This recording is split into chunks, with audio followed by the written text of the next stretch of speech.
Oke, kepada Anda yang baru saja bersama kami, kini kami masih lagi berada di kawasan perkampungan Kampung Dusun. Kami baru saja melalui kedai restoran Saridul yang kini mula naik nama dalam perkampungan Kampung Dusun.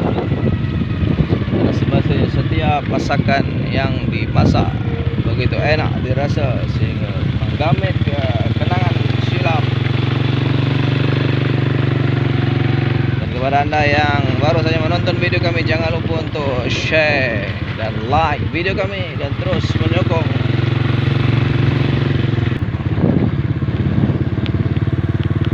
Oke, sekarang kita berada di kawasan Melangok Cafe yang dulunya di sini terdapat sebuah peristiwa yang begitu menggambar sejarah.